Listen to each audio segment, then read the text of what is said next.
A série Brasil em Constituição fala hoje de um dos pilares da democracia. Um direito fundamental que os brasileiros só recuperaram em 1988. A liberdade de expressão. Durante a ditadura militar, as autoridades decidiam de quais informações você podia tomar conhecimento e quais seriam escondidas dos cidadãos. Hoje, os brasileiros são livres para escolher o que ler, o que ver e o que ouvir. Mas esse direito não é absoluto. Ele deve ser exercido em sintonia com outros direitos fundamentais. Mentira e crimes de ódio, por exemplo, não têm a proteção da Constituição.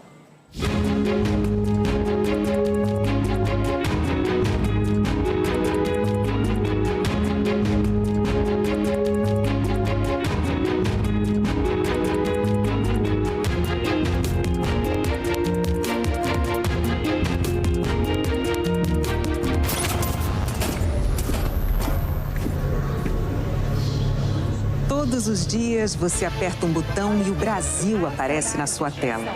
O acesso de todos à informação de qualidade é fruto do trabalho do jornalista. Esse profissional que busca as fontes, checa os fatos, vai onde a notícia acontece. Só que iluminar os fatos pode incomodar autoridades e governantes que muitas vezes preferem agir nas sombras e no silêncio dos gabinetes. Ao longo da história, os inimigos da democracia buscam constantemente intimidar e calar a imprensa. As tentativas de deturpar a realidade e omitir informações levam até a atentados contra a integridade física dos jornalistas. E é sempre importante lembrar que um país censurado não enxerga a si mesmo. O contrário da censura é a liberdade de expressão. Esse direito fundamental que está garantido no artigo 5º da Constituição. O inciso 4 diz: é livre a manifestação do pensamento, sendo vedado o anonimato. E o inciso 9 especifica: é livre a expressão da atividade intelectual, artística, científica e de comunicação, independentemente de censura ou licença. Mordaças são próprios de ditaduras. Não é possível que alguém diga ao outro, cala a boca. É imprescindível a democracia. Não existe democracia no modelo moderno e contemporâneo sem imprensa livre. A imprensa garante o direito que a pessoa tem de se informar. Porque a pessoa que não tem educação nem informação, ela sequer pode exercer plenamente a liberdade e igualdade de condições com os outros.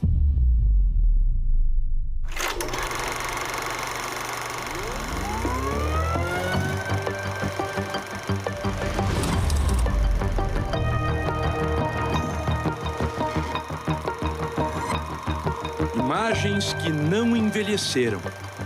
Pelo contrário, o tempo rejuvenesceu as cenas em preto e branco que retratam sentimentos bem conhecidos.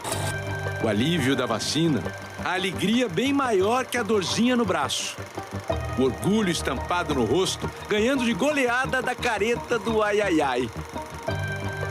Como parecem próximos de nós os brasileiros e brasileiras dos anos 70, que enfrentaram uma epidemia de meningite. A história deles ainda tem uma segunda dose de heroísmo, porque durante vários anos aquela foi uma epidemia secreta. Durante a ditadura, houve uma epidemia de meningite. E a ditadura proibiu que a imprensa divulgasse notícias para negar que houvesse uma epidemia no Brasil. Então, era uma loucura completa essa repressão à liberdade de expressão.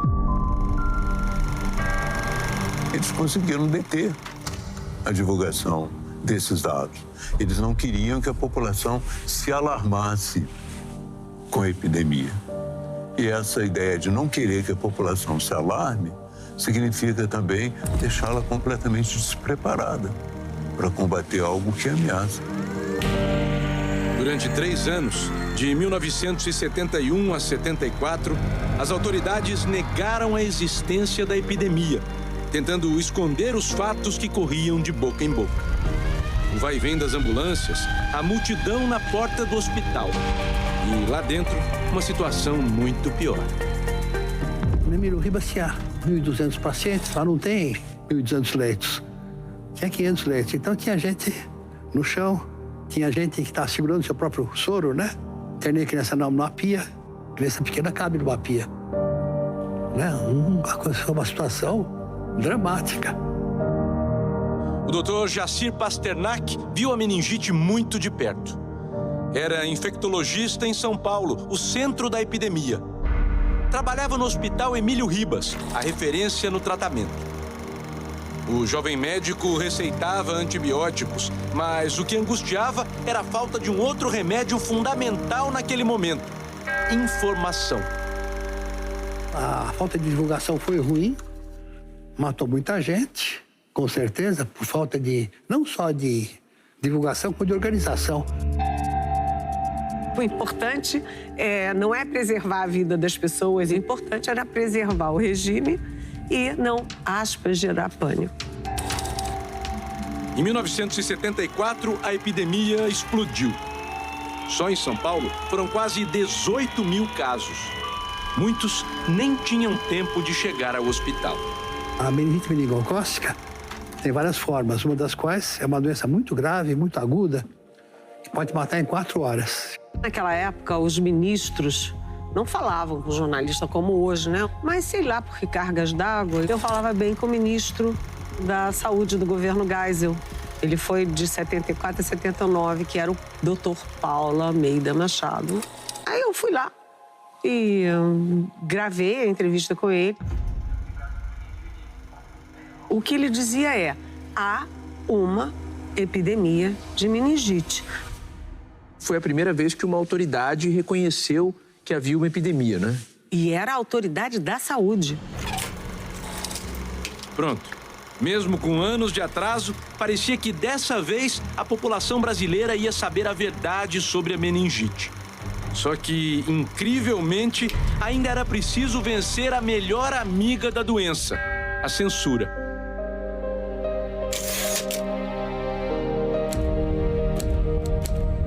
E eu escrevi a entrevista, o ministro da Saúde admitindo a epidemia. Eu ainda estava escrevendo, ela já estava censurada, ela foi censurada.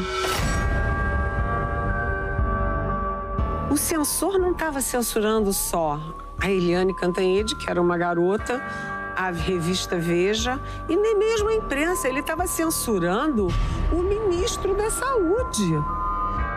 Porque falar que tem uma epidemia é contra o regime. O censor, em certa medida, estava censurando o próprio presidente da República, o próprio Geisel. Eles ficavam dentro das redações achando que eles podiam tudo. 50 anos depois, eles não estão mais aqui.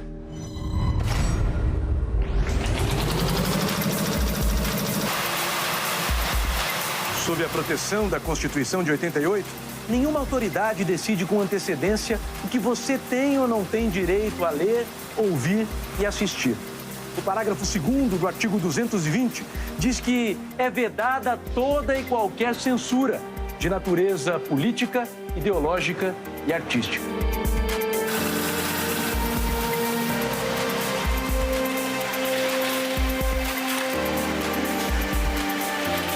Se a pandemia da Covid impôs a todos nós um tempo de muito sofrimento, os grandes problemas tiveram soluções inéditas e a informação chegou. O governo federal impõe obstáculos à informação correta dos cidadãos com a falta de transparência e as recentes mudanças de metodologia na divulgação dos dados da doença. Os veículos G1, O Globo, Extra, o Estado de São Paulo, Folha de São Paulo e o UOL formaram uma parceria inédita para trabalhar de forma colaborativa na busca de informações precisas e necessárias nos 26 estados e no Distrito Federal. Hoje o Brasil tem exatamente média de 1.000 mortes por dia. Chegamos a 8.816.113 diagnósticos de Covid no país. Agora, esse mesmo consórcio inicia mais uma etapa do trabalho, uma campanha nacional em favor da vacinação. É hora de dizer vacina sim. Ela protege você e protege os outros.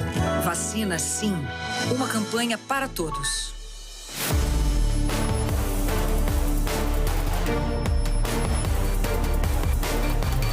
passado e presente conversam e concordam. A fila da vacina é o melhor caminho. O Brasil só se livrou da meningite nos anos 70, quando o governo reconheceu a epidemia e comprou milhões de doses de uma vacina que tinha sido recém-descoberta. Era uma vacina que tinha sido testada na África. Em 75 houve a grande campanha de vacinação, que foi uma coisa monumental. O Geisel se vacinou, os ministros se vacinaram. Mais uma vez isso. Assim, não é só para eles se salvarem. Era o exemplo que vem de cima. É impressionante a semelhança do vírus com a mentira. Uma ajuda o outro a se propagar. As fake news são notícias falsas. Elas estão fora do campo da liberdade de expressão. Elas são pré-excluídas da Constituição. Elas não se identificam, as fake news, nem com liberdade de pensamento, nem de informação, nem de expressão.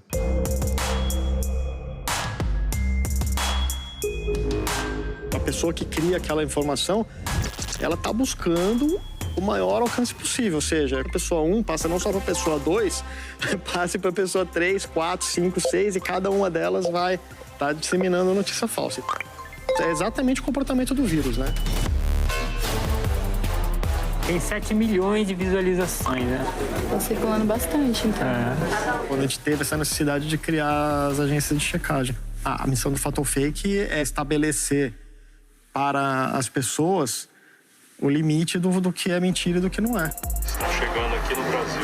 Ele fala que no teste tem um contaminante, tem um vírus e tal, tem esse tipo de microscópio não tem capacidade de mostrar um vírus. É uma história já falsa, né?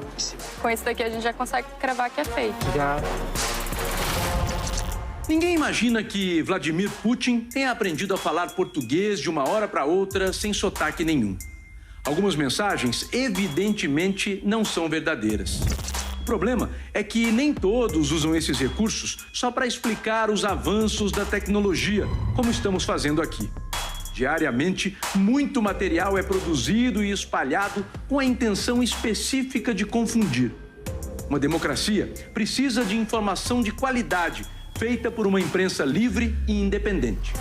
É por isso que o trabalho do jornalista é protegido pela Constituição. O parágrafo 1º do artigo 220 diz que nenhuma lei conterá dispositivo que possa constituir embaraço à plena liberdade de informação jornalística em qualquer veículo de comunicação social.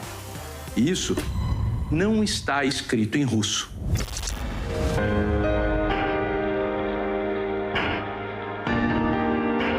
Cada vez mais agora cresce o papel do jornalismo profissional, do jornalismo objetivo, do jornalismo que vai buscar os fatos, do jornalismo que tem compromisso com a verdade.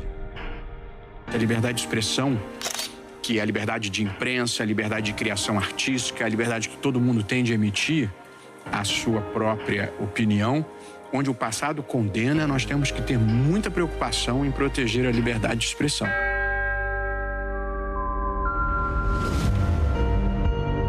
A censura do período ditatorial, ela não se limita à imprensa, né?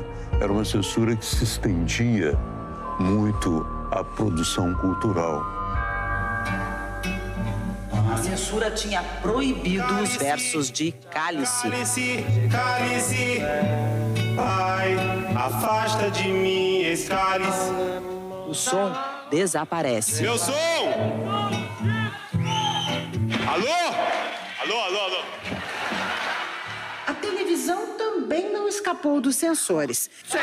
Estas cenas dos primeiros capítulos de Roque Santeiro, de 1975, não puderam ser exibidas. É a Praça Roque Santeiro.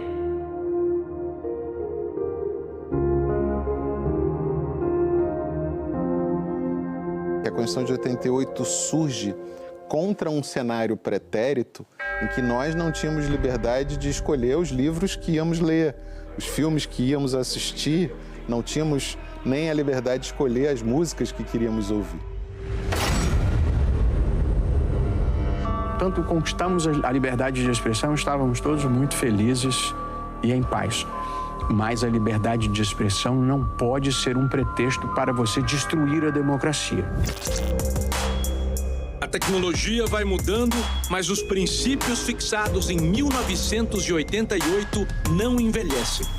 A Constituição nunca protegeu mentira e nem crime de ódio. Isto não é expressão de liberdade. Isto é expressão tomada como prática de um crime, de um delito. E essa é a distinção que precisa muito ser feita. Uma faca na mesa do seu almoço é perfeitamente legítimo e eu tenho que garantir que você possa comer com talheres, de maneira civilizada.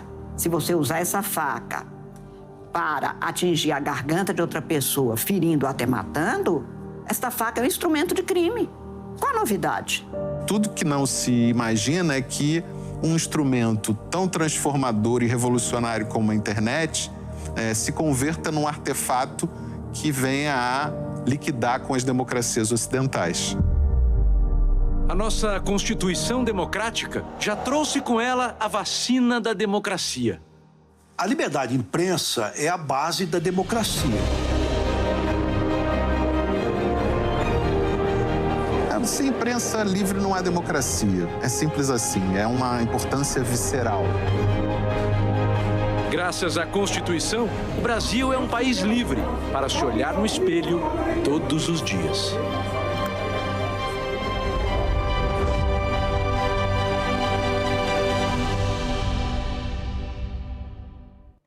O tema de amanhã é igualdade. Boa noite.